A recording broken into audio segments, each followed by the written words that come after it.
After my marriage, I lived with my wife in another part of London. My friend, Sherlock Holmes, continued to live in his apartment in Baker Street.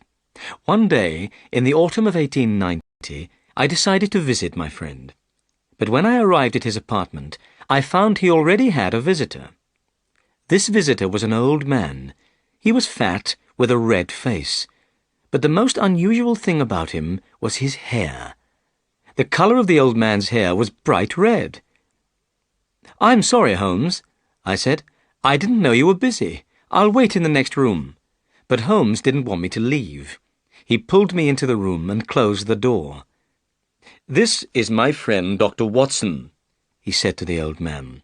"Dr. Watson has helped me with many cases. Perhaps he can also help me with yours." "I'm very interested in your cases, Holmes," I said. "This is Mr. Jabez Wilson," went on Holmes. The old man nodded to me. "Mr. Wilson has come to me with a very unusual story. It's the most interesting problem I've heard for a long time. Mr. Wilson, could you please tell your story again from the beginning? I'd like Dr. Watson to hear it." Mr. Wilson pulled an old newspaper out of his pocket. He opened the paper on his knees and turned to the advertisement page.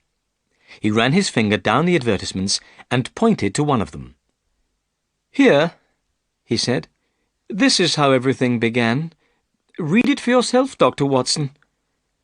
I took the newspaper from Mr. Wilson. It was the Morning Chronicle and was 2 months old. I read the advertisement. "The Red-Headed League. Another vacancy is open for someone wishing to become a member of the League. Salary, £4 a week. All red-headed men over 21 years old should come on Monday at 11 a.m. to this address: Duncan Ross, The Red-Headed League, 7 Pope's Court, Fleet Street, London." The picture sequence from the cinema has finished. You can look at it once more if you want. "What a strange advertisement," I said. "Whatever can it mean?" Holmes laughed. "It's very unusual, isn't it?" he said. "And now, Mr. Wilson, tell us your story." "Well," began Mr. Wilson, "I have a small shop in Saxe-Coburg Square in the City of London. But business hasn't been good for some time, and I don't make much money any more. I used to have 2 assistants, but now I can only pay 1. My assistant is very interested in learning the business, so he's willing to work for half pay." "That's very unusual," said Holmes. "What's the name of your assistant?" "Vincent Spaulding," replied Mr. Wilson. "He's an excellent assistant, but he does do one unusual thing. Spaulding's very interested in photography and takes a lot of photographs. He develops these photographs himself in the cellar of my shop. When he isn't working, he spends all his time down there." "Go on," said Holmes. "We live very quietly," continued Mr. Wilson. "I don't go out very much, and I don't read the newspapers. One day, 8 weeks ago, Spaulding came to me with a newspaper in his hand. It was the same newspaper that I showed you, Dr. Watson. "Mr. Wilson," said Spaulding, "I wish I were a red-headed man." "Why?" I asked in surprise. "Well, here's another vacancy in the Red-Headed League," replied Spaulding. "The Red-Headed League?" I asked. "What's that?" Spaulding looked at me and laughed. "Haven't you ever heard of the Red-Headed League?" he said. "You could become a member and make a lot of money." "Well, when I heard that," said Mr. Wilson, "at once I became very interested. I needed more money, so I asked Spaulding to tell me more about this Red-Headed League. "I think," said Spaulding, "the League was started by an American called Ezekiah Hopkins. Ezekiah Hopkins was a very rich man and enjoyed doing unusual things. Hopkins was red-headed himself and liked all other red-headed men, so when he died, he left his money in his will to help red-headed men. The money was used to start the Red-Headed League. When a man became a member, he would be paid an excellent salary for very little work. "And now," said Spaulding, showing me the advertisement again, "here's another vacancy in the League. Why don't you go to Pope's Court, Mr. Wilson? I'm sure you could become a member." "Now, as you see, gentlemen," continued Mr. Wilson, "the colour of my hair is bright red, so I thought I could easily become a member of this red-headed League. Vincent Spaulding seemed to know a lot about the League, so I asked him to come with me to the address in the advertisement. We closed the shop for the day and set off for Pope's Court, Fleet Street." The picture sequence from the cinema has finished. You can look at it once more if you want. Holmes rubbed his hands together and smiled. "Your story is very interesting, Mr. Wilson," he said. "Please go on." "When we arrived in Fleet Street," said Mr. Wilson, "we saw a strange thing. The whole street was full of red-headed men. They had all come to answer the advertisement. When I saw how many men were waiting, I wanted to go home, but Spaulding wouldn't let me. He pushed and pulled me through the crowd. At last, we reached the stairs leading up to the office in Pope's Court. A small man was sitting behind a table. The colour of this man's hair was a brighter red than my own. "This is Mr. Jabez Wilson," said my assistant. "He has come about the vacancy in the League." The small man looked carefully at my hair. He looked at it for such a long time that I began to feel uncomfortable. Suddenly he bent forward and grabbed my hair with both hands. He pulled at it until I cried out in pain. "I'm sorry I hurt you," said the man. "Your hair is a wonderful colour, but I had to make sure you weren't wearing a wig. I had to find out if your hair was real." Then he went over to the window. He opened it and shouted down to the men below that the vacancy was taken. The red-headed men groaned with disappointment. Then they began to walk away. In a few minutes, the square was empty. "My name," said the small man, "is Duncan Ross.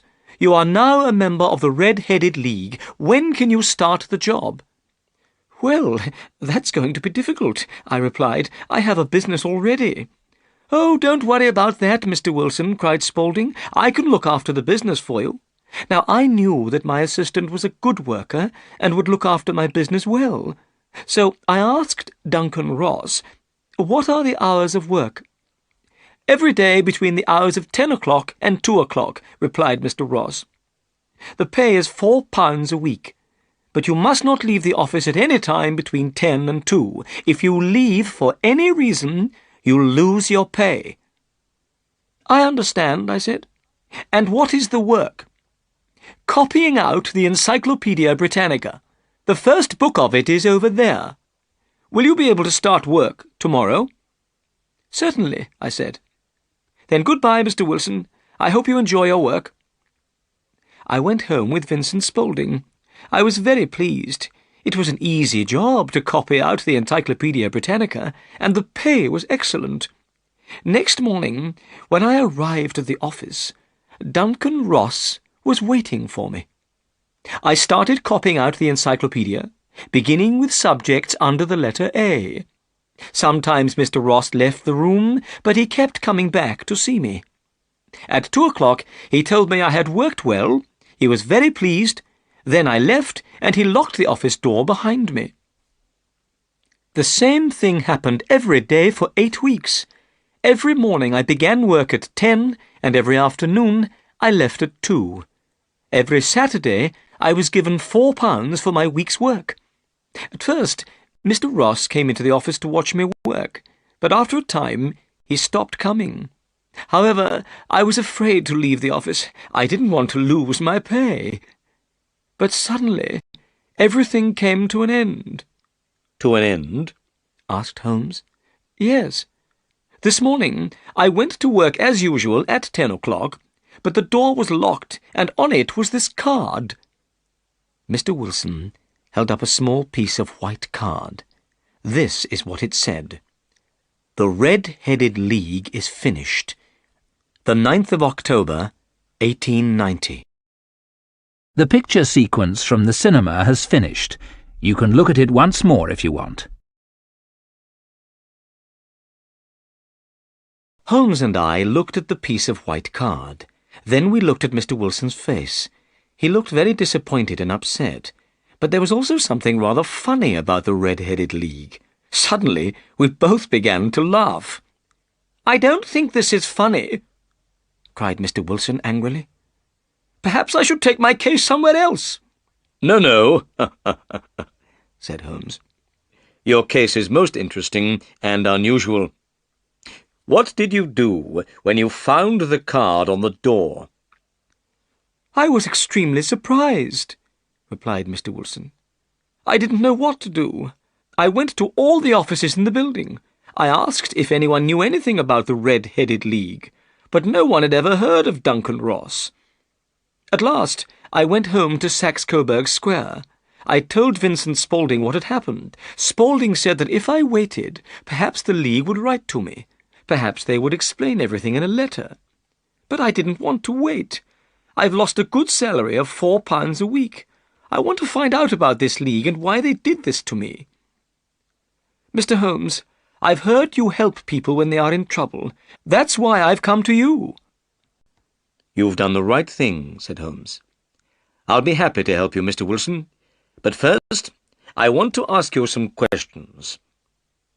Your assistant, Vincent Spaulding, how long had he been with you before he saw the advertisement?"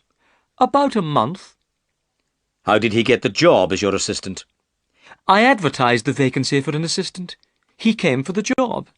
I chose him because he looked a good worker. Also, he said that he would work for half pay." "What does Spaulding look like?" "He's small, and he moves very quickly. He's about 30 years old, and has a white mark on his forehead." Holmes sat up straight in his chair. He was very excited. "Tell me," he said, "is there anything unusual about Vincent Spaulding's ears?" "Yes," replied Mr. Wilson. "They have holes in them for earrings. He told me a gypsy did this when he was a boy." Holmes sat back in his chair. He was thinking carefully. I guessed Holmes already knew something about Vincent Spaulding. "Is Spaulding still working for you?" asked Holmes. "Yes," said Mr. Wilson. "I've left him at the shop." "Good. Mr. Wilson, I need a couple of days to investigate this case. I hope to solve the mystery by Monday." After Mr. Wilson had left, Holmes turned to me. "Well, Watson," he said, "what do you think about all this?" "I can't understand it," I said. "It's most unusual." "I need to think," said Holmes. "Please don't speak to me for at least 50 minutes. I'm going to smoke my pipe." Holmes sat back in his chair. He put his black pipe between his lips, lit it, and closed his eyes. Time passed. I thought Holmes had fallen asleep, but suddenly Holmes jumped out of his chair and put his pipe down on the table. "Watson," he said, "we're going to visit Saxe-Coburg Square. Come, quickly!" The picture sequence from the cinema has finished. You can look at it once more if you want. We soon arrived in Saxe-Coburg Square, the place where Mr. Wilson had his shop. Saxe-Coburg Square was in a poor part of London. It was a small and quiet square. On each side of the square stood a line of old houses. In the middle of the square was a small garden with grass. Sherlock Holmes stopped outside one of the houses on the corner of the square.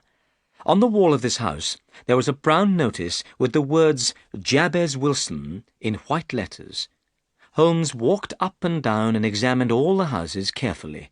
Then he returned to Mr. Wilson's house. Suddenly he hit the pavement outside the house with his stick.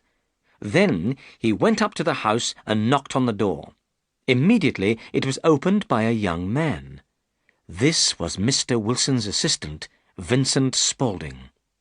"Excuse me," said Holmes. "Can you please tell me the way to the Strand?" "Go down the 3rd Street on the right," answered the assistant quickly. Then he closed the door. "That's a very clever young man," said Holmes, as we walked away. I know something about him. I believe he's the fourth cleverest man in London. It is clear, I said, that Mr. Wilson's assistant plays an important part in the mystery of the Red-Headed League. Did you ask the way to the Strand in order to get a look at him? No, said Holmes. but I wanted to look at the knees of his trousers. The knees of his trousers? I cried in astonishment. Well then, Holmes, why did you hit the pavement? Watson, said Holmes. we haven't time to talk now. We've seen the front of Saxe-Coburg Square. Let's now investigate the street at the back. We went round the corner and walked to the street at the back of Mr. Wilson's shop. We were immediately in one of the busiest and most important streets in the City of London. A line of expensive shops and important businesses were on the side of the road.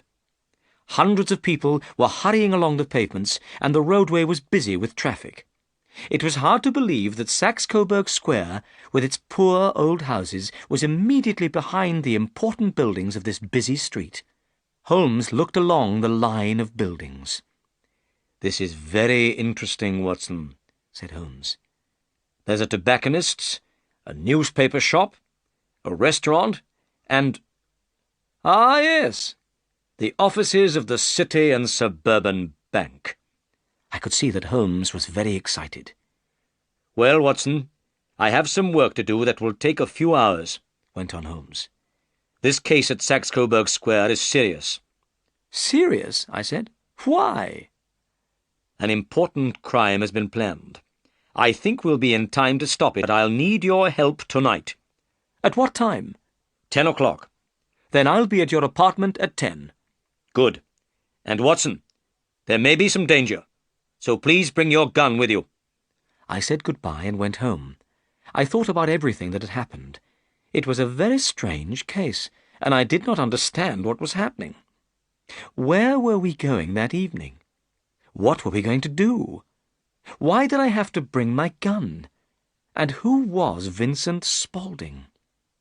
There was only one thing to do. I had to wait until the evening. Then perhaps I would get the answers to these questions. The picture sequence from the cinema has finished. You can look at it once more if you want. At 9:15 that evening, I set off for Baker Street, where Holmes lived. When I arrived, I noticed 2 carriages standing outside Holmes' door. Inside his apartment, Holmes was talking with 2 men. One of them was Peter Jones, a police detective. The other man was tall and thin, with a sad-looking face. "Hello, Watson," said Holmes. "I think you already know Mr. Jones of Scotland Yard. Let me introduce Mr. Merriweather. Mr. Merriweather is also coming with us tonight." "I hope it's important," said Mr. Merriweather sadly. "I usually play cards with friends on Saturday evenings. I have played cards every Saturday night for the last 27 years. "I think," said Sherlock Holmes, "that tonight you'll play a more exciting game than cards. You, Mr. Merriweather, may lose £30,000. You, Jones, may win the prize of a criminal you want to catch." "The criminal John Clay, murderer and thief," said Jones. "He's a young man, but he's a very clever criminal. I want to catch him more than any criminal in London." "It's time to go now," said Holmes. 2 carriages are waiting. You 2 take the first carriage, and Watson and I will follow in the second." The carriages went quickly through the dark streets. I wondered where we were going. "We're nearly there," Holmes said to me at last. "This man, Merriweather, is a bank manager. I wanted Jones to come with us too. He's a good man. He's not very clever, but he is very brave. Ah, here we are." We were in the same busy street which Holmes and I had visited earlier in the day. We got out of the carriages, and Mr. Merriweather took us down to a small side door. Through the door was a corridor with an iron gate at the end. Mr. Merriweather opened this gate and stopped to light a lantern. Then he took us down some steps and through another gate. At last we were in a large cellar. This cellar was full of large boxes. Holmes took out his magnifying glass and went down on his knees to the floor.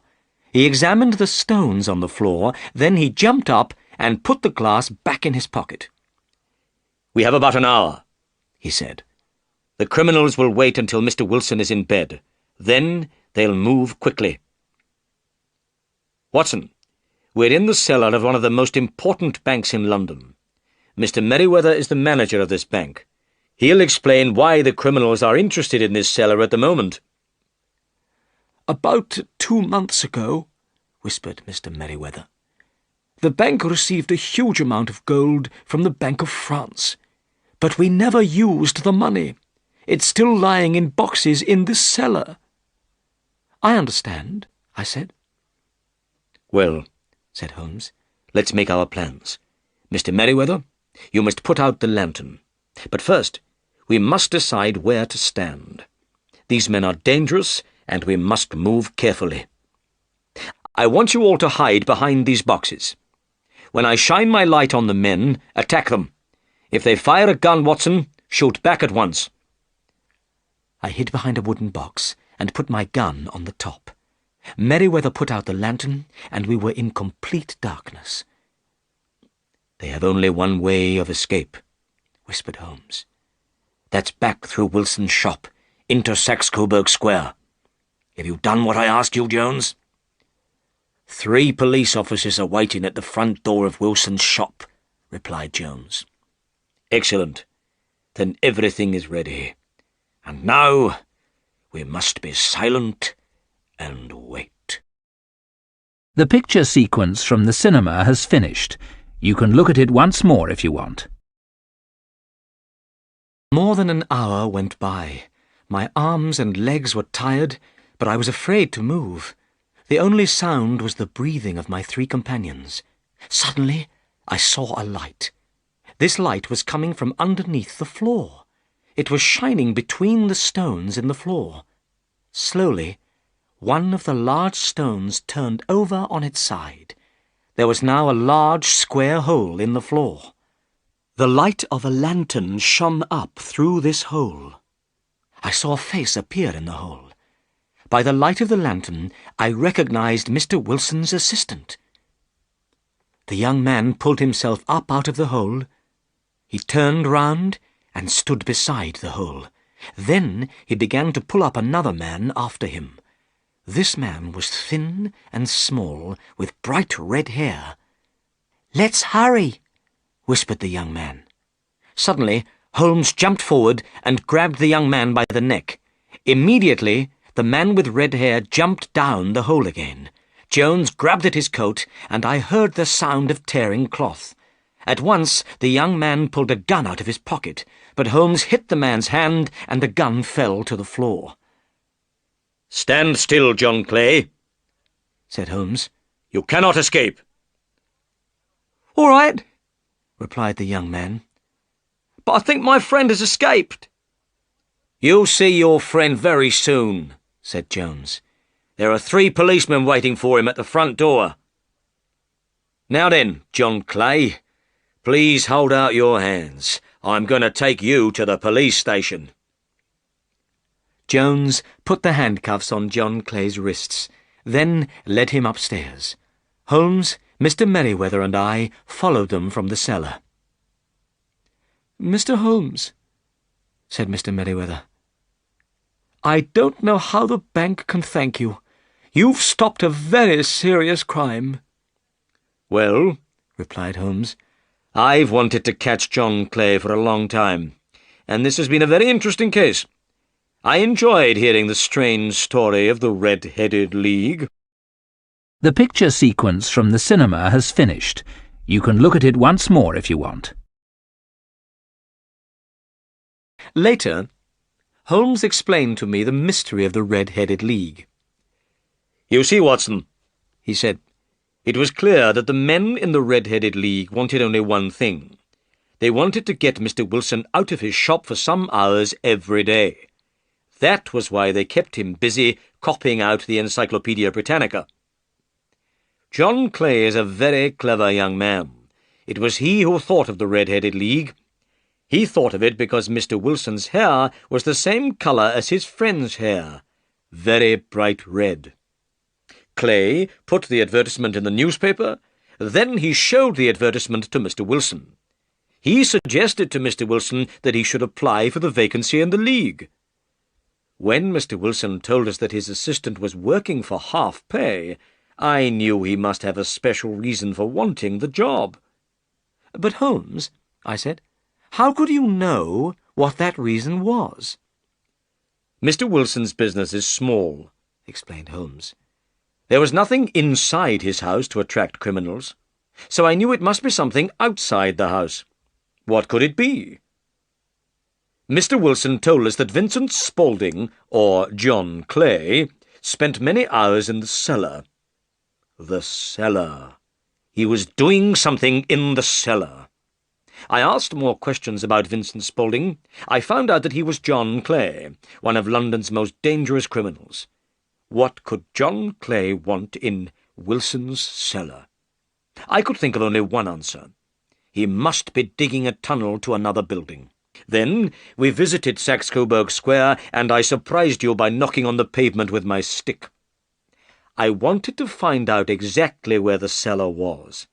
I knew from the sound my stick made that there was no cellar in front of the house. Then I rang the doorbell, and Clay answered it. I saw that the knees of his trousers were dirty. Clearly he had been digging for many hours. But what was he digging for? I walked round the corner, saw the City and Suburban Bank, and knew that I had solved the problem. When you went home, I visited Jones and Mr. Merriweather and asked them to come with us tonight. How did you know the criminals would try to rob the bank tonight? I asked. When they closed the Red-Headed League office, said Holmes, I knew the tunnel was finished. The criminals were ready to move. Today is Saturday. No one would come to the bank until Monday. If they took the gold tonight, they would have 2 days for their escape. Excellent, Holmes, I cried. You have been very clever. You have solved another difficult case.